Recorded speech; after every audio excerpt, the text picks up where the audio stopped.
जय हिंद दोस्तों। आज झारखंड दर्शन सीरीज को आगे बढ़ाते हुए आज हम देखेंगे कोडरमा जिला को और डिटेल से समझने की कोशिश करेंगे कोडरमा जिला को। यहाँ से जितने भी प्रतियोगी परीक्षाओं में पूछा जा सकता है झारखंड में प्रश्न, उन सभी को यहाँ पे देखने का प्रयास करेंगे और जो महत्वपूर्ण होगा वो सब कुछ यहाँ पे बताया जाएगा। जितना भी शिक्षण संस्थान हो, इतिहास हो, ज्योग्राफी हो, खनिज हो, उद्योग हो, नदी हो, तालाब हो, शिक्षण संस्थान हो, जितना भी कुछ यहाँ से बनता है कोडरमा जिला से, सारा बताने का प्रयास किया जाएगा। बस आप लोग कीजिए क्या कि एक पेन पेपर लेकर बैठिए और सब कुछ नोट डाउन करते चलिएगा। साथ साथ में कुछ चीज़ बोलेंगे वो भी नोट डाउन कीजिएगा और कुछ चीज़ अगर यहाँ पे लिखेंगे तो उसको भी नोट डाउन कीजिएगा। एक बात और कि आप लोग इसके पहले वाला जो सीरीज नहीं देखे होंगे, ये 16वां नंबर का सीरीज होगा झारखंड दर्शन का। मतलब सभी जिला को हम एक एक करके दर्शन कराते हुए चल रहे हैं और जितना भी जेपीएससी हो, चाहे जेएसएससी हो, चाहे कोई भी एग्जाम हो झारखंड में, यहाँ से पक्का क्वेश्चन पूछा जाएगा आपको। आप पार्ट 1 से एक एक करके देख सकते हैं। अगर आप नहीं देखे हैं तो नीचे डिस्क्रिप्शन में उसका लिंक दिया हुआ है, वहाँ जाकर चीज़ों को देख सकते हैं और समझ सकते हैं। पूरा एक एक पार्ट को देखिए और सब कुछ समझते हुए चलिए, आपको बहुत फ़ायदा मिलेगा। 24 जिला को अगर आप स्टडी कर लेते हैं तो आप पूरा झारखंड दर्शन कर लेंगे, तो एक अच्छा समझ आपका हो जाएगा। तो चलिए आज हम कोडरमा जिला को समझते हैं और इसे विस्तार से समझने का प्रयास करेंगे। कुछ भी चीज़ रटेंगे नहीं, क्या कुछ भी चीज़ रटेंगे नहीं, बस सब चीज़ को मज़े से समझेंगे और एक एक करके हो सके तो पेन पे पेंसिल से कुछ कुछ लिखते भी चलिएगा। क्या, चलिए तो स्टार्ट करते हैं। देखिए सबसे पहले हम मैप बनाते हैं, बहुत स्पीड बनाते हैं। सबसे पहले आप लोग भी एक मैप बना लीजिए, ठीक है। एक इस तरह का मैप बना लीजिए झारखंड का। रेंडमली बनाइए, कोई ज़रूरी नहीं है कि आपका एग्जैक्ट बने या मेरा भी एग्जैक्ट बने, ये ज़रूरी नहीं है, बस एक बनना चाहिए। मैप जो होता है उससे स्टडी करने में कुछ मज़ा ही और होता है। क्या, कुछ मज़ा ही और होता है, ठीक है। तो कहने का मतलब मान लेते हैं थोड़ी देर के लिए क्या कि ये झारखंड है, ठीक है। मान लेते हैं भाई साहब ये थोड़ी देर के लिए क्या है, झारखंड है, ठीक है। तो ये झारखंड है। तो देखिए सबसे पहले अगर आप देखेंगे तो झारखंड में जो प्रमंडल है, ठीक है, देखिए यहाँ पर जो प्रमंडल है वो कितने हैं, तो ये 5 प्रमंडल है। तो जो 5 प्रमंडल है यहाँ पे भाई साहब, तो 5 प्रमंडल में आपको एक हम बताए थे कि एक ये पलामू प्रमंडल है, मतलब मेदिनी नगर जो है इसका मुख्यालय है।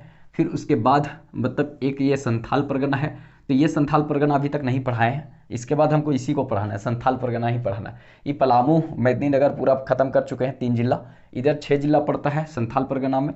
तो इसमें संथाल परगना दुमका मुख्यालय, 6 जिला अभी बचा हुआ है वो, ठीक है। दक्षिणी छोटा नागपुर अगर देखा जाए तो ये हम पूरा दे चुके हैं। दक्षिणी छोटा नागपुर ये हो गया आपका, मतलब एक हो गया, एक ये दो हो गया, एक ये 3 हो गया। दक्षिणी छोटा नागपुर, रांची मुख्यालय, 5 जिला इसमें दे चुके हैं, ये दोनों कंप्लीट हो गया है। सिंहभूम जो है ये कोल्हान जो प्रमंडल है, जो चाईबासा इसका मुख्यालय है। तो कहने का मतलब ये बचा हुआ है, इसमें 3 जिला है। और ये अभी चल रहा है उत्तरी छोटा नागपुर, जो सबसे बड़ा प्रमंडल है पूरा झारखंड का। तो उत्तरी छोटा नागपुर आपका ये हो गया 4, ये हो गया 5। तो ये मतलब उत्तरी छोटा नागपुर सबसे बड़ा प्रमंडल है और सबसे ज़्यादा जिलों की संख्या भी इसी प्रमंडल में है। इसमें 7 जिले हैं, ठीक है। तो इसमें अब ज़्यादा नहीं बचा हुआ। कोडरमा के बाद एक गिरिडीह मतलब रामगढ़ बताएंगे, फिर खत्म हो जाएगा। रामगढ़ मतलब इसमें बचा हुआ है, ठीक है। तो कहने का मतलब देखिए ये कोडरमा जो है ना, ये है आपका, ये पार्ट जो है कोडरमा है, ये वाला पार्ट जो है ये कोडरमा है। तो हमको इसी जिला के बारे में चलना है, कोडरमा जिला के बारे में ही चलना है। एक एक चीज़ को डिटेल से समझेंगे, कुछ भी चीज़ एकदम रटना नहीं, बस चीज़ों को समझते हुए चलना है और सब कुछ दिमाग में रखते चलना है। देखिए ये कोडरमा जिला है, अब ये कोडरमा जिला के बारे में ही हमको डिटेल से चलना है। कौन सा जिला है, तो ये है जिला कोडरमा, ठीक है। तो ये कोडरमा चलना है। इसका मात्र एक शहर झुमरी तिलैया है, ठीक है। तो इसका एकमात्र शहर है झुमरी तिलैया। तो कहने का मतलब आगे चलेंगे, मज़े का इतिहास है इसका भी। तो कहने का मतलब जिला जो है यहाँ पे कौन सा है, तो कोडरमा, ये कोडरमा जिला है। अब इस जिला का स्थापना जो है वो कब हुआ, सबसे पहले तो यही हुआ पूछा जाता है। जब आप 2017 का दरोगा का एग्जाम देखेंगे और उसमें देखेंगे क्वेश्चन पूछा हुआ, तो आपको साफ साफ दिखाई देगा कि जिला पूछता था, जिला का स्थापना पूछता था, क्षेत्रफल पूछता था। तो भाई साहब इस तरह का क्वेश्चन पूछता था। कभी कभी क्रम लगाने के लिए पूछा था कि उत्तर से दक्षिण की ओर झारखंड के जिलों का सही क्रम लगाएं। तो कहने का मतलब भाई साहब जब तक जिला का स्थिति अवस्थिति पता नहीं होगा तब तक आप क्रम नहीं लगा सकते। मेरा पार्ट 2 देखिएगा तो पार्ट 2 से आपको 5-6 नंबर पूछ देगा, लेकिन सर देखे कोई तब ना, देखबे नहीं करता। भाई साहब एक बार आप लोग देखिए, अगर आपको नहीं पसंद आए एक कोई भी चीज़ को, कोई भी मेरा जो दिया हुआ है सेक्शन में जो झारखंड दर्शन चल रहा है या कोई भी वीडियो है, अगर आपको नहीं पसंद आए तो मत देखिए, टाइम वेस्ट मत कीजिए, लेकिन एक बार देख कर ये बताइए कि कैसा है कि नहीं है, ये सब बताइए। लेकिन देखेंगे तब ना, आप लोग देखते ही नहीं है। एक जम्मा आएगा, फॉर्म भरा जाएगा, तब भाई साहब लोग को दिमाग में आएगा पढ़ना चाहिए। अरे ससुरा, जो 8-10 महीना से पढ़ रहा है वो कहाँ जाएगा जब आप लोग अभी पढ़िएगा। तो कहने का मतलब पहले से तैयारी करना चाहिए, ठीक है। कहने का मतलब जिला जो है वो कौन है, कोडरमा है, ठीक है। स्थापना जो हुआ था इसका 10 अप्रैल, ठीक है, 10 अप्रैल 1994 ईस्वी को इसकी स्थापना हुआ था। स्थापना देखिए, स्थापना कब हुआ था तो 10 अप्रैल 1994 ईस्वी को इसकी स्थापना हुआ था, मतलब कोडरमा जिला का। और किससे कट कर हुआ था तो हजारीबाग से कट कर हुआ था। हजारीबाग से कट कर हुआ था इस जिला की स्थापना। तो हजारीबाग से टूटा कौन, कोडरमा जिला, और इसकी स्थापना हुआ। वैसे देखा जाए तो उत्तरी छोटा नागपुर में आप देखिएगा तो सबसे पहले जितने भी जिले हैं लगभग वो सब इनडायरेक्टली डायरेक्टली कहाँ से टूट के बने हैं, तो ये कहीं ना कहीं देखा जाए तो ये टूट कर बने हैं कहाँ से, तो ये हजारीबाग से हैं। क्योंकि पूरा झारखंड का सबसे पुराना जिला अगर बोला जाए तो कौन सा है अभी, तो वो हजारीबाग ही है। तो हजारीबाग से टूटकर लगभग उत्तरी छोटा नागपुर के जितने जिले हैं वो सब हजारीबाग से ही टूटकर बने हैं। तो ये भी स्वाभाविक सी बात है कि हजारीबाग से ही टूटकर बनेगा। तो इसकी स्थापना कब हुई थी तो 10 अप्रैल 1994 ईस्वी को राम मतलब कोडरमा का स्थापना हुआ था हजारीबाग से कटकर। अब कोडरमा को और किस नाम से जाना जाता है तो ध्यान में रखिएगा, कोडरमा को मतलब चमकती हुई भूमि के नाम से जाना जाता है इसलिए। और अब्रक राजधानी, भारत की अब्रक की राजधानी इसी को कहते हैं। अब भारत की अब्रक की राजधानी कोडरमा को कहते हैं, तो इसका मतलब कोयला की राजधानी किसको बोलते हैं तो ये आपका धनबाद को बोलते हैं। फिर पीटर्सबर्ग किसको बोलते हैं तो वो जमशेदपुर को बोलते हैं, क्योंकि वहाँ पे लो एस्क है। तो कहने का मतलब ये जो है ना, ये झारखंड का जो क्षेत्र है कोडरमा, इसको भारत की अब्रक की राजधानी कहते हैं। तो कोई कोई लोग सोचता है ना इसका मतलब सबसे ज़्यादा अब्रक यही उत्पादन करता होगा झारखंड। नहीं भाई साहब, ये गलत हो जाएगा। कहने का मतलब 76-77% अब्रक जो है उत्पादन करता आंध्र प्रदेश। आंध्र प्रदेश सबसे ज़्यादा उत्पादन करता है अब्रक का, उसके बाद आप बोल सकते हैं कि झारखंड करता है। अब तो बड़ा स्थिति खराब हो गया है, इसका उत्पादन बहुत कम हो गया है अब्रक का यहाँ पे कोडरमा में। तो कभी भी आप ये नहीं कहेंगे कि अब्रक उत्पादन में झारखंड भाई साहब पहले नंबर पर है। गया क्वेश्चन, मतलब क्वेश्चन गया, अपना भी नंबर भी गया। भाई साहब इसका नंबर नहीं आता है, आंध्र प्रदेश पहले नंबर पर है अब्रक उत्पादन में। लेकिन झारखंड का जो कोडरमा क्षेत्र है उसको अब्रक की राजधानी, भारत की अब्रक की राजधानी किसको बोलते हैं तो ये मतलब कोडरमा को बोला जाता है। तो इसको थोड़ा सा आप ध्यान में रखेंगे। चमकती हुई भूमि इसको इसलिए कहते हैं क्योंकि आप अब्रक को देखेंगे ना, जब नदी उदी में देखिएगा तो अब्रक जो छल्ला छल्ला निकलता है उसका पत्थर टाइप का ही रहता है, छल्ला छल्ला निकलता है। आप उसको इससे कबाड़ेंगे तो कबड़ेगा, एक परत परत दर परत कबड़ता है। तो आप उसको जब निकालिएगा ना तो आपको पता चलेगा कि वो एक चमकीला टाइप का होता है, सनलाइट उस पर पड़ता है तो एकदम अजब टाइप का चमकता है। तो रतवा में जो यहाँ पे मक्का मारो हिल और ये सब पहाड़ियाँ है, अब मतलब अब ये जो कोडरमा साइड में पहाड़ है, तो रतवा में देखेंगे ना जब चंद्रमा उगा हुआ रहता है तो चंद्रमा का रोशनी जब पड़ता है तो वहाँ भाई साहब चमकता है धरती पूरा तरीका से। इसीलिए इसको चमकती हुई धरती कहा जाता है, चमकती हुई भूमि कहा जाता है, क्योंकि अब्रक पर जो लाइट पड़ता है तो उससे रिफ्लेक्ट होता है तो वो बहुत ज़्यादा चमकता है। आप नदी उदी में जाएंगे ना तो कहीं कहीं दूर तक देखिएगा तो कहीं कहीं एक आग बहुत हेवी चमकता हुआ दिन में दिखेगा, तो वो अब्रक ही होता है, ठीक है। तो वो अब्रक ही होता है, विद्युत उद्योग में इसका बहुत काम होता है। तो अब्रक जो है ये यहीं पाया जाता है और कोई जरूरी नहीं यहीं पाया जाता है। इसके सटलवा में देखेंगे, सटले कौन सा है तो यहाँ पे हजारीबाग है तो यहाँ भी पाया जाता है। इन्हें गिरिडीह पड़ता है तो गिरिडीह में भी पाया जाता है, ठीक है। यूपरहा में पाया जाता है। देखे, कहने का मतलब बिहार से इसका सीमा टच करता है, किसका, कोडरमा का सीमा बिहार से भी टच करता है। तो इसको थोड़ा सा आप ध्यान में रखिएगा, बहुत इंपॉर्टेंट यहाँ से क्वेश्चन बन सकता है। अब यहाँ पे बात होता है कि इसका स्थापना हो गया, इसका क्षेत्रफल देखिए, इसका क्षेत्रफल जो होता है वो कितना होता है तो इसका क्षेत्रफल है 1500 वर्ग किलोमीटर। इसका क्षेत्रफल कितना है 1500 वर्ग किलोमीटर। आप ही लोग भाई साहब बोले थे झारखंड दर्शन सीरीज को आगे बढ़ाइए, बड़ी सारा मैसेज आया था, फ़ोन करके भी लोग और व्हाट्सअप में भी करके, और मतलब बहुत सारा लोग मैसेज भी करके बोला था कि झारखंड दर्शन को आगे बढ़ाइए आगे बढ़ाइए। तो जरा कोई देखवे नहीं करेगा तो आगे बढ़ा के क्या करें भाई साहब, कुछ देखिए। तो आप लोग जब तक देखिएगा नहीं तब तक आगे बढ़ा के क्या करें बताइए।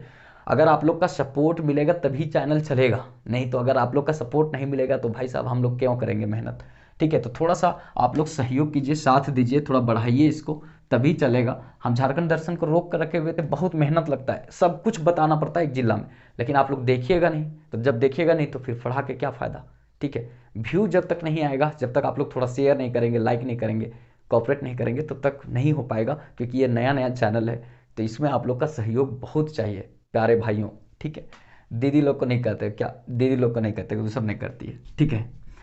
तो क्षेत्रफल जो है वो 1500 वर्ग किलोमीटर है। तो ये इसको भी थोड़ा सा ध्यान में रखिएगा कि 1500 वर्ग किलोमीटर में इसका क्षेत्रफल है, ठीक है। इसमें देखा जाए तो प्रखंड, जो प्रखंड है उसका, प्रखंड की संख्या इसमें 6 है, ठीक है। इसमें प्रखंडों की संख्या कितना है, 6।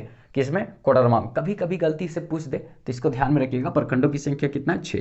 अगर विधानसभा बोलेगा, विधानसभा, तो विधानसभा देखेंगे तो एक ही है, कोडरमा। कोडरमा। लोकसभा भी जो है, लोकसभा भी एक ही है, इसका मतलब एक ही है, गिरिडीह साइड में ही पड़ जाता है, तो एक ही में है, मतलब लोग बोलता है कोडरमा है, लेकिन एक्चुअली में कोडरमा के साथ साथ में और बहुत सारा इसरी तीसरी और कुछ गिरिडीह का क्षेत्र इसमें आता है। तो एक लंबा क्षेत्र इसका पड़ जाता है यहाँ पे।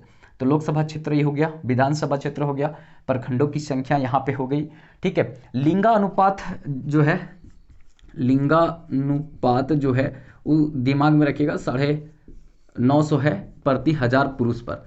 1000 जब मर्द लोग होगा ना, तो वहाँ पे स्त्रियों की संख्या कितनी होगी, 950। वैसे 950 काफ़ी नहीं भाई, आग लगाने के लिए इतनी काफ़ी है, ठीक है। कहने का मतलब है कि 1000 पुरुष जो है ना, उस पर 500 महिला लोग भारी पड़ जाएगी। ये तो 950 है, 950 तो कुछ ज़्यादा ही है यार, ठीक है।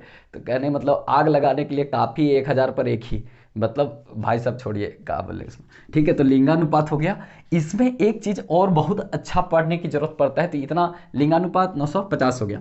अब यहाँ पर ना अनुसूचित जाति, अनुसूचित जाति मतलब एसटी, शेड्यूल्ड ट्राइब्स, ये जो है ना इसकी संख्या सबसे कम जो है, कम इसी जिला में है। संख्या भी बोलेंगे, संख्या भी बोलेंगे तो भी कम है, क्योंकि 6900 कुछ है, मतलब आप समझिए कि 7000 लमसम जो है वो पड़ता है। 7000 संख्या जो है वो अनुसूचित जनजातियों का है, जो सबसे कम है पूरा झारखंड में। देखा जाए तो अनुसूचित जनजातियों की संख्या कितना, 26.2% है, मतलब एसटी की संख्या इतना परसेंट है।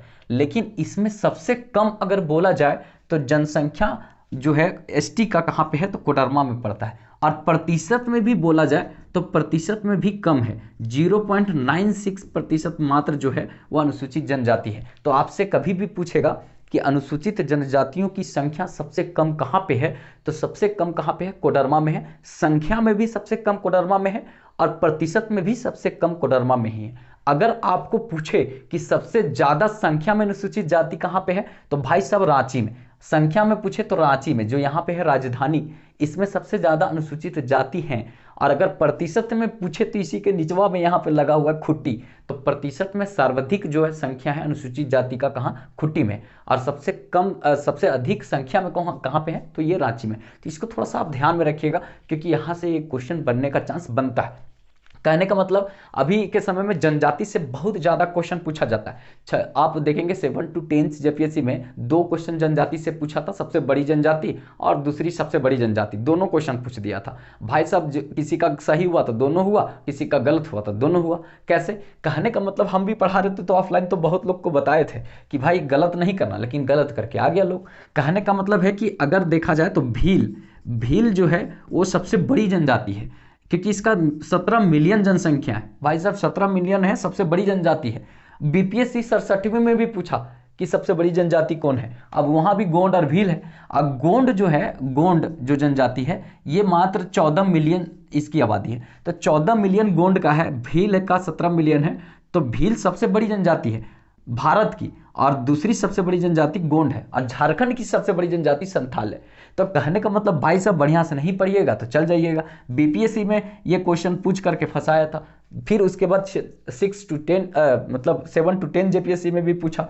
तो आप थोड़ा सा इसको ध्यान में रखिएगा। भील सबसे बड़ी है, गोंड दूसरी सबसे बड़ी जनजाति है भारत की। और झारखंड वाला सब किताबों में देखेंगे तो सब लिख दिया है कि नहीं, गोंड सबसे बड़ी जनजाति, गोंड सबसे बड़ी जनजाति, भील दूसरी सबसे बड़ी जनजाति, ले देके सबको डुबा देगा सब लोग। तो कहने का मतलब सही बात यही है कि भील सबसे बड़ी है, दूसरी सबसे बड़ी जनजाति गोंड है। तो इसको थोड़ा सा ध्यान में रखिएगा। वैसे ये चीज़ हमको नहीं बताना था क्योंकि ये चीज़ यहाँ का नहीं है, कोडरमा जिला का बात है तो हम भाई कोडरमा का पढ़ाएंगे या इधर उधर का, ठीक है।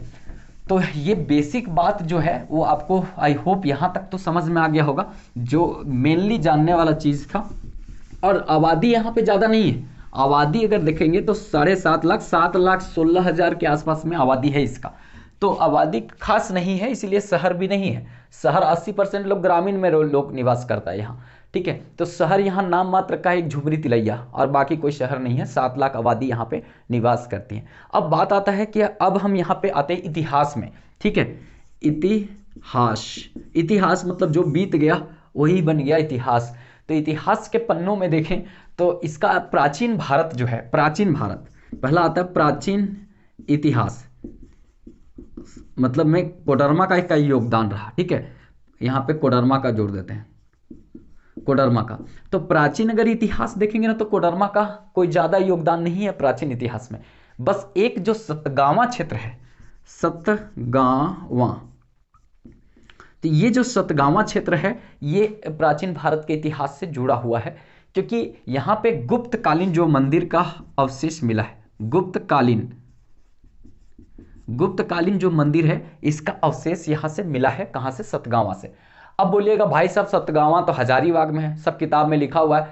सतगावा हजारीबाग के क्षेत्र से गुप्तकालीन मंदिर के अवशेष प्राप्त हुए हैं। ससुरा अभी नहीं है ना, कहने का मतलब है कि जब ये गुप्तकालीन समय था, मतलब समझ रहे भाई साहब, जब गुप्तकालीन समय था तो उस समय मतलब सतगावा जो है वो कहाँ पे था? हजारीबाग में था, क्योंकि कोडरमा भी हजारीबाग में था।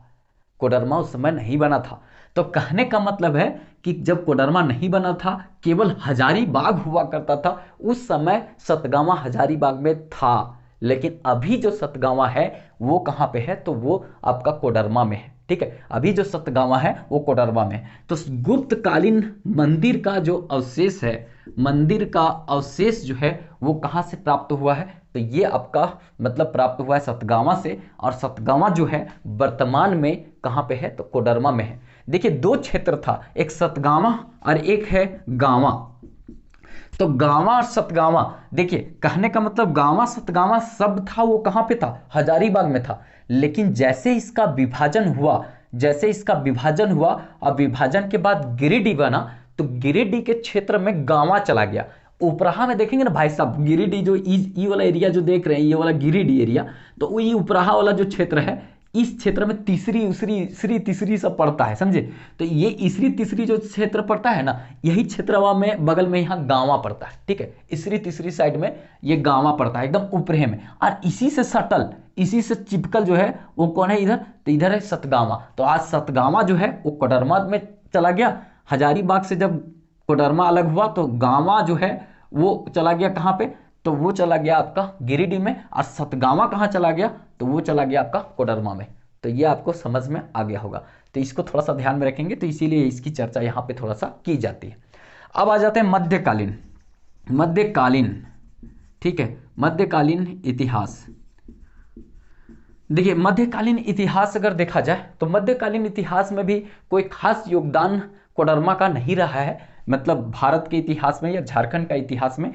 बस एक योगदान यहाँ पे बहुत इंपॉर्टेंट रखता है, क्या? कि वो जो यहाँ पे देखा जाए तो मध्यकालीन इतिहास में आप लोग सुने होंगे, पगला एक शासक था मध्यकालीन इतिहास में।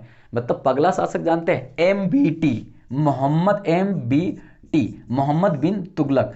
तो ये जब शासक बना था, पता है, सबसे पढ़ा लिखा और सबसे जाहिल शासक था। जाहिल नहीं था बेचारा, बेड लक था कि कुछ भी सोचता था तो काम में गड़बड़ा जाता था, तो इसीलिए इसको पगला बोल दिया। लेकिन था, सोचता अच्छा था, लेकिन काम में इससे नहीं हो पाता था फाइनली, ठीक है। तो कुल मिला के सबसे पढ़ा लिखा, दिल्ली सल्तनत का सबसे पढ़ा लिखा, पूरा मुगल काल का सबसे पढ़ा लिखा शासक था। लेकिन मूर्ख शासक इसको बोला जाता है। और सबसे अनपढ़ गवार अगर बोला जाए पूरा मुगल शासक में तो कौन था? अकबर।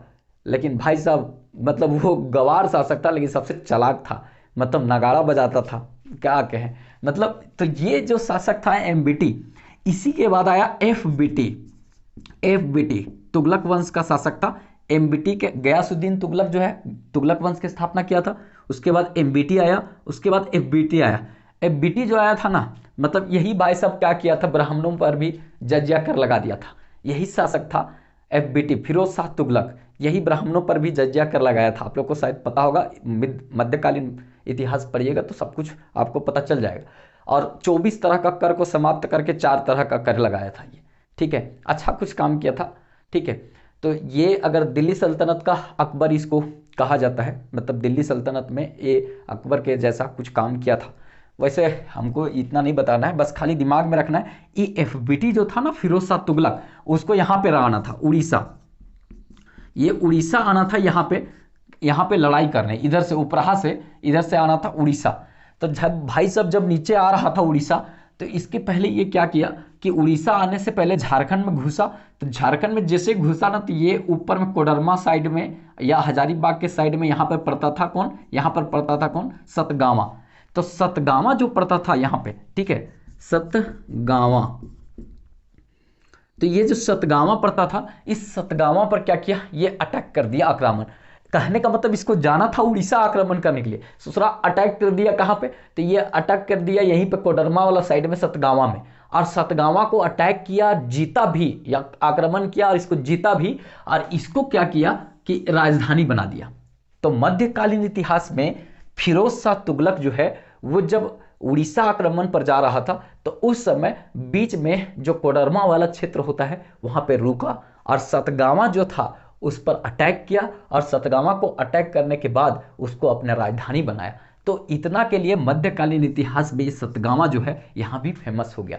और आज जब किताब पढ़ेंगे आप, तो उस किताब में लिखा हुआ है कि सतगावा हजारीबाग के क्षेत्र में फिरोज शाह तुगलक ने आक्रमण किया, और आक्रमण करने के बाद उसको अपनी राजधानी बनाया था उड़ीसा अभियान के दौरान। तो भाई साहब अब सतगावा जो है ना वो कोडरमा में हो गया। इवन सतगावा जो है, इसमें अभी हम आपको बताए थे 6 प्रखंड है, उसमें एक सतगावा भी प्रखंड है।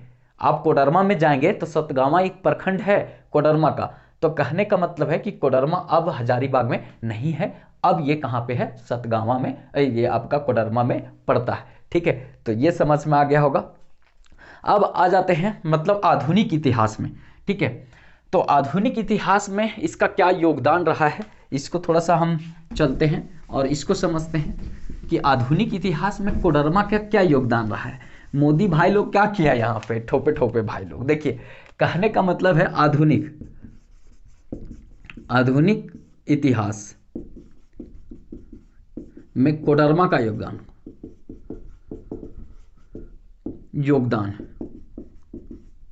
ठीक है। कहने का मतलब आधुनिक भारत के इतिहास में कोडरमा का योगदान रहा है क्या, कहने का मतलब भाई साहब आधुनिक इतिहास में भी कोडरमा का अलग से कोई योगदान नहीं रहा है। क्योंकि हजारीबाग का संपूर्ण क्षेत्र रहा है, तो हजारीबाग केंद्र बिंदु हुआ करता था, इसीलिए इसका योगदान कुछ भी नहीं जाता है। लेकिन हाँ, इस क्षेत्र के अनुसार देखा जाए तो अभी के समय में कुछ मोदी भाई लोग, मतलब हमको तो लगता था कि इक्के को मोदी लोग है, लेकिन यहाँ पे दुक्खन मोदी, फिर विष्णु मोदी, दुक्खन मोदी, विष्णु मोदी, इसी तरह का बहुत है, ठीक है। काली मोदी, सब मोदी भाई लोग। मोदी मतलब शायद बर्नवाल उर्नवाल होता है, बर्नवाल भाई लोग जो तेली लोग होता है ना, ये सब। कहने का मतलब हम जब ऑफलाइन पढ़ाते हैं तो ये सब जो होता है बड़ा चूस होता है, मक्खी चूस होता है ये सब। कहने का मतलब बुरा मत मानिएगा, लेकिन हम ये सबको ठोपे ठोपे बुलाते हैं। भाई साहब खड़ा जी ठोपे ठोपे, तो समझ लेता है भाई लोग कि ठोपे ठोपे बर्नवाल लोग को बोला जा रहा है। ठोपे ठोपे मतलब वो जो तेल लोग तेल चुवाता है ना, तो ठोपे ठोपे चूता है, ठीक है। तेल जो है वो ठोपे ठोपे चूता है। तो ये सब मतलब बहुत मक्खी चूस होता है यार। हमारा 2-4 दोस्त लोग है ना, मतलब बर्नवाल लोग, इतना चूस होता है, मत कहिए, इस पर कुछ नहीं बोलेंगे। मतलब भाई साहब बहुत चूस होता है। तो सब जो मोदी लोग है, विष्णु मोदी, दुक्खन मोदी, फिर उसके बाद काली मोदी, सब ये आधुनिक भारत के स्वतंत्रता संग्राम में भाग लिया भाई साहब, और यहाँ पर मतलब पूरा तरीका से अपना योगदान दिया है। और यहाँ का कोई योगदान विशेष नहीं है कोडरमा जिला से, तो इसको थोड़ा सा आप ध्यान में रखिएगा। सबसे इंपॉर्टेंट इसका क्या होता है, सबसे इंपॉर्टेंट इसका होता है पर्यटन स्थल। अब पर्यटन स्थल भाई साहब जानना बहुत जरूरी है, क्योंकि पर्यटन स्थल से क्वेश्चन बहुत अधिक पूछता है। थोड़ा सा हम इसको मैप को भी मिटा दिए हैं, ठीक है, आप लोग को दिक्कत नहीं होगा क्योंकि कोडरमा तो दिख ही रहा है, ठीक है। और थोड़ा सा लिखिए उखिए भी आप लोग, ऐसे नहीं खाली टुकुर टुकुर देख रहे हैं, उधर से बाबू उधर से सोना का फोन आ रहा है, कभी पढ़ने का मन कर रहा है, कभी बतियाने का मन कर रहा है। भाई साहब लड़की लोग किसी का ज़िंदगी बना नहीं सकती है ना, तो बता देते हैं, याद रखना, सेकेंड के 1000वां भाग में बर्बाद कर सकती है। उस सबको बोलिए किसी का ज़िंदगी को मतलब बनाना है, तो उस सबसे ये काम नहीं हो पाएगा 100%। लेकिन उस सबको कहिए किसी की ज़िंदगी बर्बाद करना है, तो 21 सेकंड में बर्बाद कर देगी। यही कोडरमा पढ़ा रहे हैं, यही कोडरमा का दोस्त मेरे साथ पटना में पढ़ता था। आप पटना में पढ़ता था तो मतलब एकदम तुलसीदास जैसा एक लड़किन के पीछे पड़ा रहता था ऐसे ऐसे। अब तुलसीदास के जैसा पड़ल रहता था, हम बोले यार इसको छोड़ो और इसको पकड़ो, किताब कॉपी को पकड़ो, तो वो हमको कहता था तुमको जलन लगता है। अभी तुलसीदास के जैसा पड़ल रहता था पीछे पीछे, जैसे तुलसीदास महिला लोग के पीछे कैसे पड़ल रहते थे, उस तरह पड़ल रहता था। आज बेचारा कांके में पड़ा हुआ है, अभी क्या पता कांके से रिटायर हो गया क्या, तो पड़ा हुआ है। तो कहने का मतलब सिंपल सा बात है, उस सबके पीछे दिमाग मत लगाइए। किसी की ज़िंदगी उस सबको बनाना अगला जन्म का भी काम नहीं हो पाएगा, लेकिन बर्बाद करना उस सबका चुटकियों का काम है। इसलिए महिला लोग भी बुरा हमारे बात नहीं मानती है, वो सब नहीं करती है, कुछ ऐसा रहती है, ठीक है, हम सबको नहीं बोल रहे, नहीं तो आज्ञा लगा देगी, मतलब पता चलेगा कि हम हमारे पास मतलब कहेगा कि सब तो मास्टर हम लोग को एकदम पूरा तरीका से उल्टा पलटा सोचता है। चलिए अब यहाँ पे आते हैं पर्यटन स्थल। देखिए पर्यटन स्थल, अब पर्यटन स्थल यहाँ पे देखने के बाद यहाँ पे आता है, पर्यटन स्थल में सबसे पहले आता है यहाँ पे आप देखिए कोडरमा, कोडरमा वन्य अभ्यारण्य, वन्य जीव अभ्यारण्य इधर जोड़ लीजिएगा, ठीक है। वन्य अभ्यारण्य कोडरमा वन्य अभ्यारण्य, भाई साहब कोडरमा वन्य अभ्यारण्य कोडरमा में है। इसकी स्थापना भी पूछता है, स्थापना याद रखिएगा 1985 ईस्वी में हुआ था। और क्षेत्रफल भी पूछ देता है कभी कभी, तो याद रखिएगा 177 वर्ग किलोमीटर इसका क्षेत्रफल है, 177 वर्ग किलोमीटर इसका क्षेत्रफल है। और 1985 ईस्वी में कोडरमा वन्य अभ्यारण्य बना था। पर्यटन स्थल है, जाइए मजे कीजिए, नौकरी लीजिए, अपना सोना बाबू जिसको जिसको लेके जाना है जाइए, इस अभ्यारण्य में घूमिए पूरी तरीका से, ठीक है, आप पूरा मजे कीजिए, टेंशन मत लीजिए, ठीक है। तो ये हो गया कोडरमा वन्य अभ्यारण्य। फिर उसके बाद आ जाते हैं आगे, आगे एक है गौतम बुद्ध वन्य अभ्यारण्य, गौतम बुद्ध, ठीक है, बुद्ध वन्य जीव अभ्यारण्य, वन्य जीव अभ्यारण्य, ठीक है। तो ये गौतम बुद्ध वन्य अभ्यारण्य है ना, ये बना था कब, तो स्थापना इसका हुआ था, स्थापना कभी कभी पूछेगा 1976 ईस्वी को हुआ था। और इसका क्षेत्रफल अगर देखा जाए तो क्षेत्रफल कितना है, तो 121 वर्ग किलोमीटर में ये फैला हुआ है, 121 वर्ग किलोमीटर में ये फैला हुआ है। कौन, गौतम बुद्ध अभ्यारण्य। गौतम बुद्ध अभ्यारण्य कोडरमा में है, 1976 में बना है। और ये कितना वर्ग किलोमीटर में फैला हुआ है, तो 176 वर्ग किलोमीटर में फैला हुआ है। सबसे बड़ा वन्य अभ्यारण्य झारखंड में है, वो भी 1976 में बना था। और वो कौन सा है, तो आप लोग बताइए, यहाँ पे पलामू वन्य अभ्यारण्य सबसे बड़ा है, 729 वर्ग किलोमीटर में फैला हुआ है, सबसे बड़ा वन्य अभ्यारण्य है। और एकमात्र राष्ट्रीय उद्यान झारखंड का है, वो बेतला राष्ट्रीय उद्यान है, 1986 में वो बना है, जहाँ पे मतलब ये आपका एक टाइगर रिजर्व है वो एक प्रकार से। तो कहने का मतलब भले एक को टाइगर नहीं है वहाँ पे, टाइगर रिजर्व है भाई साहब, लेकिन टाइगर नहीं है वो। एक्चुअली में क्या होता है ना कि टाइगर वहाँ पे 2-4 साल के बाद देखा जाता है, ऊपर से ड्रोन लगा के, और उसके बाद क्या करता है लोग रिसर्च करके ओकरा खोज करके निकाल के दूसरा जगह ले जाता है, और लिखता है कि पलामू टाइगर रिजर्व में, मतलब आपका बेतला में एक भी टाइगर रिजर्व नहीं। अरे बेतला में कहाँ रहेगा, निकाल के ले जाते हो भाई साहब और बोलते हो बेतला में टाइगर नहीं है। अब ऐसा नहीं घूमने चल जाना, नहीं दूसरों जीव है, मतलब वहाँ पे खतरनाक खतरनाक टाइप का, कहीं नोच नाच न ले, ठीक है। तो ये भी ध्यान में रखिएगा, बहुत तरह का यहाँ पे जीव जंतु यहाँ पे पाया जाता है। देखिए एक है मक्का मारो, मक्का मारो पहाड़ी। देखिए मक्का मारो पहाड़ी यहाँ पे है, ये पहाड़ी का एक खासियत है मक्का मारो पहाड़ी का। इस पहाड़ी में होता क्या है कि भाई साहब यहाँ पे परशुराम बोला जाता है कि परशुराम जो है बहुत आज्ञा लगान थे। परशुराम एक्चुअली में वैष्णव का अवतार जो है 10 है, उसमें से परशुराम, राम, कृष्ण, फिर गौतम बुद्ध को भी बोला जाता है कि वो भी अवतार है, किसनु, विष्णु का अवतार है। तो भाई साहब ये जो परशुराम थे वो भी बोला जाता है विष्णु के अवतार थे, 10 अवतार में से विष्णु का ये भी अवतार थे। तो यहाँ पर परशुराम के बारे में ये बताया जाता है कि परशुराम जो है वो अपनी माता और अपने 2 भाइयों का यहाँ पे मार दिए थे।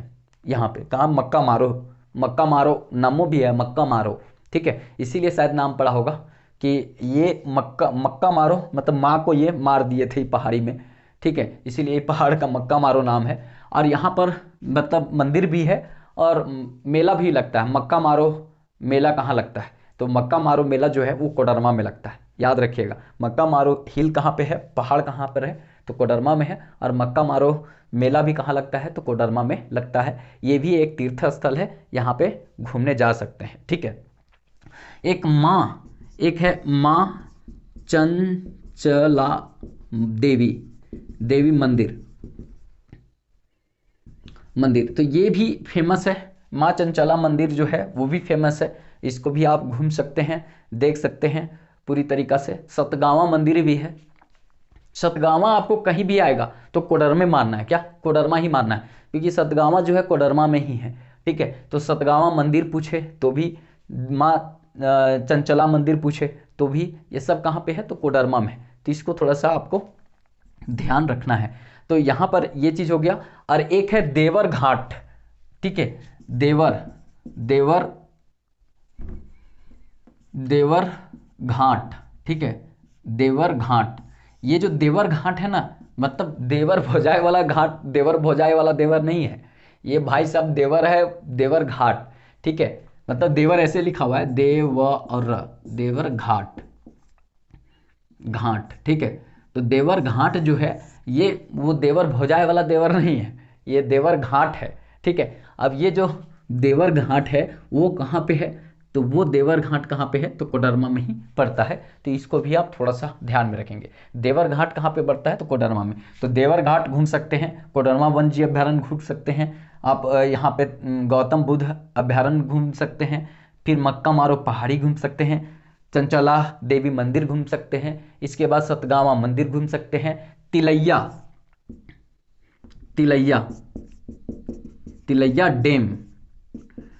डैम घूम सकते हैं। अपना अपना बाबू सोना के लेके जाइए, थोड़ा डुबकी उबकी लगवाइए यहाँ पे, ठीक है। तिलैया डैम में अच्छा है, बराकर नदी पर है, बराकर नदी, ठीक है। तिलैया जो डैम है ना वो कहाँ पे है, तो बराकर नदी पर है, ठीक है। तो इसको भी थोड़ा सा ध्यान में रखिएगा, बराकर नदी पर तिलैया डैम है, और ये भी घूमने वाला जगह है, आपको बहुत अच्छा जगह है, एक टूरिस्ट प्लेस है और पिकनिक स्पॉट भी है ये आपका तिलैया। तो इसको भी आप घूम सकते हैं, क्योंकि यहाँ पर भी देखा जा सकता है। सबसे इम्पॉर्टेंट तो ये है जो अभी बताने वाले हैं, पर्यटन स्थल के साथ साथ बोला जाए तो ये एक शैक्षणिक संस्थान भी है, और कोडरमा का एक शान नहीं, पूरा झारखंड का एक शान है ये। देखा जाए तो सैनिक स्कूल तिलैया, ठीक है, सैनिक स्कूल तिलैया, अब ये तिलैया सैनिक स्कूल तिलैया, ठीक है, 16 अक्टूबर 1963 ईस्वी को ये बना था, सैनिक स्कूल तिलैया। और झारखंड का आन बान शान है एक प्रकार का, यहाँ पर सैनिक का ट्रेनिंग बच्चे से ही दिलाया जाता है, और ये एक शान का स्कूल है। देखिए झारखंड का अगर देखा जाए ना तो 3-4 स्कूल जो है ना झारखंड का शान बोला जाता है। अब झारखंड का शान कैसे, जैसे एक आपको पता है नेपियर भाई साहब ने बनाया था, और 1954 ईस्वी में बना था नेतरहाट स्कूल लातेहार में है, और इसको नेपियर साहब ने बनाया था, और 1954 ईस्वी में 15 नवंबर 1954 ईस्वी को ये बनाया गया था। तो ये एक शान हो गया यहाँ पे। एक 1984 ईस्वी को, मतलब मेरी बहनों के लिए देखा जाए तो एक स्कूल बना है, मतलब आन बान शान, भारत की शेरनी नहीं झारखंड की शेरनी यहाँ तैयार होती हैं, और वो है आपका नेतरहाट के बाद देखा जाए तो एक है बालिका इंदिरा गांधी बालिका स्कूल, ये हजारीबाग में पड़ता है, झील के सामने में जाके तो ये देखने को आपको मिलेगा। तो ये हो गया बालिका मतलब स्कूल, मतलब इंदिरा गांधी बालिका स्कूल हजारीबाग 1984, 1954 ये बालक के लिए ही बालिका के लिए है, ठीक है। ये दोनों झारखंड का शान है। और तीसरा नंबर में ये सैनिक स्कूल तिलैया, और ये भी शान है। और एक और याद कर लीजिए 1926 ईस्वी में Indian school of mines Dhanbad, Indian school of mines Dhanbad 1926 में बना था। ये भी झारखंड का शान है। पहले अभी आईआईटी का दर्जा 2017 में इसको 17 में दे दिया गया, 2017 में ये आईआईटी का दर्जा प्राप्त कर चुका है। तो कुल मिलाकर ये भी एक शान है। तो 1943 ईस्वी में 1963 ईस्वी में सैनिक स्कूल की स्थापना हुआ। 1954 ईस्वी में किसका स्थापना हुआ है, तो ये नेतरहाट विद्यालय, और इसका जो है इंदिरा गांधी विद्यालय हजारीबाग 84 में, और Indian school of mines Dhanbad 1926 से। तो ये जो है ना, ये सब झारखंड का एक शान है। हम इसीलिए एक साथ बता दिए क्योंकि ये बार बार एग्जाम में पूछा जाता है। ये एकदम शान बोला जाता है, झारखंड का आन बान शान है ये सब। बाकी सब बोरा स्कूल है, वो तो आप सब जानते ही हैं, ठीक है। तो इसको थोड़ा सा आप ध्यान में रखिएगा। यहाँ पे ये स्मिथ ने, कर्नल स्मिथ नाम का एक अंग्रेज था, वो इसको स्थापना करवाया था। तो याद रखिएगा, कर्नल स्मिथ नाम का अंग्रेज ने इसकी स्थापना करवाया था। इसका स्थापना नेपियर ने करवाया था, ये भी आपको हम बता दिए। तो इसको थोड़ा सा ध्यान में रखिएगा। ये हो गया आपका पर्यटन स्थल, जो आप घूम सकते हैं, देख सकते हैं और थोड़ा मज़े यहाँ पे उठा सकते हैं। ससुरा बड़ी मच्छर काटता है जी, कहने का मतलब है ना, लगता है कि पटना में यहीं से, हमारे यहाँ से प्रोडक्शन होता है मच्छर का। मतलब गजब है भाई साहब, मतलब क्या बोले यहाँ पे। अब मच्छर में एक चीज़ बता देते हैं आपको। मच्छर जो होता है ना, देखिए मच्छर जो होता है कि ऐसा जो मच्छर है, ये मच्छरवा में आपको एक चीज़ पता चलेगा, आप लोग शायद पढ़े होंगे, सब मादा ही काटती पीटती है, समझे। कहने का मतलब कैमरा में नहीं दिख रहा होगा जी, ये तो छोटा सा है मच्छर, मच्छर तो छोटा ही ना होता है। तो कहने का मतलब इसमें एक डेंगू मच्छर होता है, एक मादा एंडोफिलिस मच्छर जो काटती है, मलेरिया जो फैलाती है, वो मादा ही रहती है। मादा हर जगह पर, तो मादा कहीं भी काट ले तो ज़िंदगी बर्बाद हो जाता है किसी का भी। तो मादा ही मच्छर है। ये मच्छरवा मादा कैसे होती है, सो उसका पहचान क्या पता है। इसको पकड़िए मच्छरवा को, और ऐसे टांग उंग खींच करके देखिए, इसका टांगवा खींच करके देखेंगे ना मच्छरवा को, तो इसमें क्या दिखेगा कि चितकाबर चितकाबर रहेगा टंगरिया, ठीक है। चितकाबर चितकाबर रहने का मतलब समझे, आधा वाइट आधा ब्लैक, आधा वाइट आधा ब्लैक, आधा वाइट आधा ब्लैक। ऐसा अगर ऐसा रहता है तो ये समझिए कि ये मादा एंडोफिलीज है। मादा एंडोफिलीज मच्छर का वही पहचान है। एगो को ठोकिए, मादा मच्छर है कि नहीं पता कर लीजिए, और ठोकिए, अगर ठोकने से आपको पता चल जाए कि चितकाबर है इसका पैरवा, ठीक है, तो कहने का मतलब आप समझ लीजिए वो मादा एंडोफिलीज है। बच के रहिए, बहुत खतरनाक होता है। मलेरिया जो है ना 2030 तक भारत खत्म करेगा, अभी बचा हुआ है, ठीक है। टीबी तो 2025 तक खत्म हो जाएगा, लेकिन मलेरिया खत्म करने में 2030 लगने वाला है भारत को। इसका मतलब समझिए कितना खतरनाक बीमारी है। तो इससे बच के रहिए, समझे। हमको लगता है पटना में यहीं से हम प्रोटेक्ट करते हैं पूरा मच्छर मच्छर को। ऐसे ससुरा कहीं मलिकवा देख ले तो आदमी कहेगा कि भगा ही देंगे, हमारे यहाँ मच्छर प्रोडक्ट होता है, ऐसे बोलेगा। तो यहाँ तक तो समझ में आ गया। देखिए व्यवहारिक ज्ञान भी जरूरी है, वो व्यवहारिक ज्ञान नहीं है, वो आप किसी को भी समझाइए। अगर चितकावर मच्छर अगर कहीं पर देखने को मिलता है, उसको पकड़ के बढ़िया से देखिएगा तभी पता चलेगा, तब समझिए कि वो आपका क्या है। तो वो आपका मलेरिया मच्छर फैलाने वाला है, मादा एंडोफिलिस। और ये सब महिला लोग तो अगिए लगाती है सब जगह, पुरुष लोग कहाँ लगाता है बेचारा, पुरुष लोग कहाँ लगाता है बेचारा। वो शादी के बाद अब उसी को खोपड़ी में तांडव करते रहती है महिला लोग, तो फिर कहाँ से लगा पाएगा, समझे। तो यही बात है। अब आ जाते हैं यहाँ पे खनिज। भाई साहब खनिज, खनिज जो है कोडरमा में क्या पाया जाता है, तो अब्रक, अब्रक पाया जाता है। थोड़ा मोड़ा कोयला भी पाया जाएगा, और चूना पत्थर, यहां पे चूना पत्थर, चूना पत्थर ये पाया जाता है। तो खनिज में अब्रक, कोयला और चूना पत्थर पाया जाता है। इतना ही पाया जाता है यहाँ पे, खनिज हो गया। उद्योग, उद्योग जो है अब्रक संबंधित उद्योग, अब्रक संबंधी उद्योग जो है वो यहाँ पे पाया जाता है। अब्रक संबंधी उद्योग जो है वो कोडरमा में पाया जाता है। फिर उसके बाद मतलब चूना उद्योग, पत्थर उद्योग, उद्योग यहाँ पर पाया जाता है। और एक है ना माचिस उद्योग, यहाँ पूरा झारखंड में एक ही जगह माचिस उद्योग है, ये कोडरमा में, ठीक है। माचिस उद्योग, माचिस उद्योग ये कहाँ पे है? कोडरमा में। तो माचिस उद्योग कोडरमा में। माचिस जो है ना रेड फास्फोरस से बनता है। एक होता है वाइट फास्फोरस, एक होता है रेड फास्फोरस। तो रेड फास्फोरस भाई साहब मतलब प्रयोग किया जाता है माचिस के तिलियों को बनाने के लिए, और एक होता है वाइट फास्फोरस। वाइट फास्फोरस का प्रयोग किया जाता है क्या? तो वो प्रयोग किया जाता है आपको चूहा वूहा को मारने के लिए, और उसको मतलब कहाँ रखा जाता है? तो पानी में डाल के रखा जाता है। पानी में शायद डाल के रखा जाता है। आप लोग बताइए कमेंट करके, व्हाइट फास्फोरस को किस में डाल के रखा जाता है? पानी में। जैसे सोडियम को केरोसिन में डाल के रखा जाता है ना, तो उसी तरह से मतलब इसको जो है मतलब व्हाइट फास्फोरस को, वो थोड़ा जहरीला होता है तो उसको रखा जाता है पानी में डाल के। एक बार कमेंट करके आप लोग बताइएगा, ठीक है। तो ये माचिस उद्योग, चूना पत्थर उद्योग और अभ्रक उद्योग ये जो है कहाँ पे है? तो ये मतलब आपका कोडरमा में पड़ता है। तो इसको थोड़ा सा आप ध्यान में रखिएगा, तो इसको भी थोड़ा समझ के रखिएगा, ठीक है। अब कुछ ज़्यादा नहीं बचा है। इसका नदी बहुत इंपॉर्टेंट है, 2-3 नदी जानना है, और वहाँ निबंधन संख्या जानेंगे, फिर खत्म करेंगे, फिर ये खत्म हो जाएगा। तो इसका जो नदी है, नदी, ठीक है। अब इसमें नदी जो है सबसे इंपॉर्टेंट नदी अगर देखा जाए तो कोडरमा का कौन सा है? तो सबसे इंपॉर्टेंट नदी कोडरमा का है आपका बराकर है। बराकर जो है ना अगर देखा जाए तो दामोदर की सबसे प्रमुख सहायक नदी है कौन? बराकर। और ये कोडरमा से ही प्रवाहित होती है, और इस पर ही तिलैया डैम स्थित है, और ये कोडरमा में स्थित है। आगे बहुत सारा पढ़ेंगे, बाल पहाड़िया, फिर उसके बाद आगे जाकर और बहुत सारा मैथन उथन भी पढ़ेंगे, तो वो सब कुछ आगे पढ़ेंगे। लेकिन कोडरमा में जो है तिलैया डैम है वो बराकर नदी पर है, और बराकर नदी जो है मुख्य नदी है कोडरमा की, और इसके बाद मुख्य नदी ये दामोदर नदी की सहायक नदी भी है। तो इसको थोड़ा सा आप ध्यान में रखेंगे। सकरी नदी, सकरी नदी, ये भाई साहब सकरी नदी जो है ना ये सबसे उत्पटांग नदी है।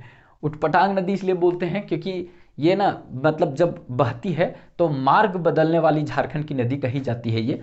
मतलब कि आप भाई साहब सोए हुए हैं, मतलब रात में आप पता चला कि नीचे से कब पानी भर गया वो पता ही नहीं चलेगा, तो वो है सकरी नदी। जैसे चीन की शोक कहा जाता है हवांगो नदी का, इसी तरह से भारत में जो पटना पूरा तरीका से दहा देता है कोसी नदी, तो कोसी को बिहार का शोक बोलते हैं। दामोदर को बोलते हैं मतलब बंगाल का शोक। नील को मिस्र का शोक बोलते हैं। उसी तरह से सकरी नदी को झारखंड का शोक बोला जाता है। झारखंड का शोक सकरी नदी को बोला जाता है, ठीक है। तो इसको ध्यान में रखिएगा। झारखंड का शोक, झारखंड का शोक किसको कहा जाता है? ठीक है, ये कहा जाता है इसको मतलब सकरी नदी को। तो इसको थोड़ा सा आप ध्यान में रखिएगा।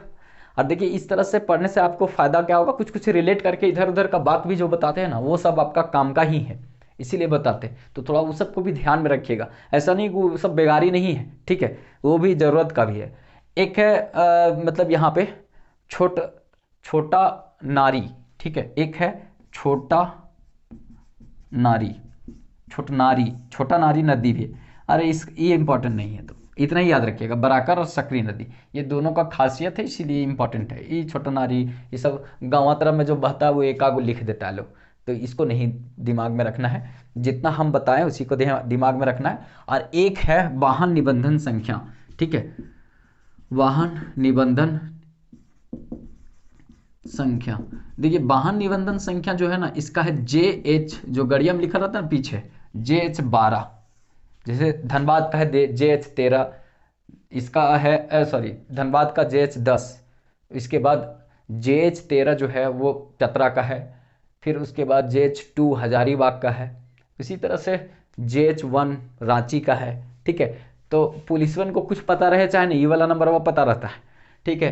कहने का मतलब JH देखेगा हजारीबाग में, पुलिस वाले को पता है कि JH2 है वो हजारीबाग का है। इसके बाद अगर देख लिया JH1 वाला लड़का लोग को पटांग करते हुए जा रहा है तो तुरंत धरेगा गड़िया का, बोलेगा दिखाओ लाइसेंस दिखाओ, फलना ढकना दिखाओ, चिकना दिखाओ, सब दिखाओ। अब भाई साहब ने दिखाइएगा तो पकड़ के देगा अंदर कर, ठीक है, नहीं तो चालान लगा देगा। आजकल तो चालान सिस्टम ऑनलाइन हो गया इसलिए, नहीं तो पहले अपना चालान लगा देता वो, समझ रहे ना, अपना चालान तो वो सब लगा देता था। तो कहने का मतलब वो सबको इतने पता रहता है कहाँ गड़िया है। अब जैसे JH2 हजारीबाग का है और हजारीबाग का JH2 का नंबर का पकड़ लिया तो अपने लोफर रहता है सब लड़का लोग, कहेगा ले जाओ गड़िया हम निकाल लेंगे अपने तरीका से। तो वो सब अपने फ्रेंक रहता है, उसको ना पकड़ेगा, कहेगा जाओ जाओ जाओ जाओ। रांची में जाओगे तो JH1 जो है उसको छोड़ देगा, ओ जा जा जाओ यार कोई दिक्कत नहीं। अब तो ऑनलाइन वाला तो खैर किसी को नहीं समझता, बस हेलमेट नहीं है ऊपर से मशीन जो लगा हुआ रहता है वो काट देता है चालान, तो वो सरकार के फंड में एकदम चला जाता है सीधा। ठीक है, तो ये JH2 है इसका वाहन निबंधन संख्या कितना है, JH2 है इसका। तो आपका ये मतलब पूरी तरीका से मतलब कोडरमा का। तो भाई साहब ये आपका पूरा कोडरमा रहा। आपको एक काम करना है कि जैसे जितना हम कोडरमा से पढ़ाएं, और एक शिक्षण संस्थान और याद रखिएगा, झारखंड लॉ कॉलेज ये जो है ना वो कहाँ पे है, तो कोडरमा में झारखंड लॉ कॉलेज। देखिए इजमामुल हक लॉ कॉलेज है वो कहाँ पे है, बोकारो में। एक झारखंड लॉ कॉलेज कहाँ पे है, तो ये आपका मतलब यहाँ पे है आपका कोडरमा। और एक है राजेंद्रा लॉ कॉलेज, तो वो हजारीबाग में मिलेगा। बड़ी सारा है इस तरह का, लेकिन बताएंगे धीरे धीरे जैसे जैसे आएगा। आप पीछे वाला देखिए ना, आपको इतना मजा आएगा कि क्या बोले, लेकिन आप लोग देखेंगे ही नहीं। एक बार देखिए, अगर आपकी करियर की बात है, हम लोग कुछ उल्टा पलटा नहीं बताएं। एक बार आप विजिट कीजिए, पूरा प्ले लिस्ट में जाइए और डिटेल से आप देखिए, आपको बहुत वहाँ ज्ञान की बातें मिलेगा। शायद आपको उतना भर भर का नॉलेज कहीं नहीं मिला होगा। और आप देखिएगा, एक जिला को भी देखिए, किसी एक पार्ट को देखिए, अगर नहीं समझ में आएगा तो मत देखिएगा, लेकिन देखिए नीचे डिस्क्रिप्शन में उसका लिंक दिया हुआ है पूरा प्ले लिस्ट को, पूरे आप देखिए। झारखंड दर्शन डिटेल से आप पढ़ लीजिएगा, तो केवल बाहर से CNT SPT और शासन व्यवस्था पढ़ने की जरूरत पड़ेगा। बाकी सब कुछ आपको जिला में ही बता दिया गया है, कुछ बाहर से पढ़ने की जरूरत नहीं पड़ेगा। तो इसको थोड़ा सा ध्यान रखिए, पढ़िए आप लोग। और थोड़ा जैसे एक बात यहाँ पर दिमाग में ये रखना है कि जैसे हम कोडरमा भाई साहब बता दिए अभी, अब कोडरमा हम बता दिए, तो ध्यान में रखना है कि कोडरमा से संबंधित कोई भी बात हो, अगर कोडरमा से संबंधित